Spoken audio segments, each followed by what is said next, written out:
தென்னூர் என்ற அழகான கிராமத்தில் அறிவு என்ற சிறுவன் ஒருவன் வாழ்ந்து வந்தான். சிறுவயது என்பதால் அவன் எப்பொழுதும் ஏதாவது கேள்விகள் எழுப்பிக் கொண்டே இருப்பான். பாவம் அவன் தாத்தா, அவரிடமிருந்து தான் அவன் கேள்விகளுக்கெல்லாம் பதில்கள் கிடைக்கும். அவன் தாத்தா ஒரு விவசாயி.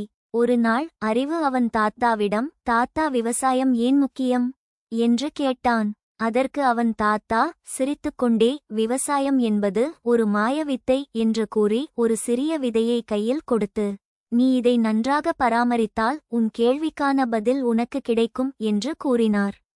அறிவு அந்த விதையை வீட்டின் பின்புறம் விதைத்து நன்றாக பராமரித்து வந்தான். தினமும் தவறாமல் நீர் ஊற்றி வந்தான். செடி வளர்ந்து பூக்கள் வர துவங்கியது. பூக்களை தேடி தேனீக்கள் வருவதைக் கண்டு மகிழ்ந்தான் அறிவு. நாட்கள் செல்ல அந்த செடியில் காய்கள் கனிந்தன. தாத்தாவிடம் காண்பித்து பெருமகிழ்ச்சி அடைந்தான் அறிவு. அவன் தாத்தா அவனிடம், நாம் சாப்பிடும் உணவின் ஆரம்பம் இதுதான். விவசாயம் இல்லாமல் நம்மால் வாழ முடியாது என்று கூறினார். விவசாயத்தின் முக்கியத்துவத்தை உணர்ந்தான் அறிவு.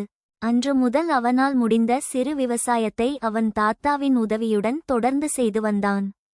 அறுவடை செய்த காய்கனிகளை நண்பர்களுக்கும் பகிர்ந்து மகிழ்ந்தான். விவசாயத்தை போற்றுவோம்.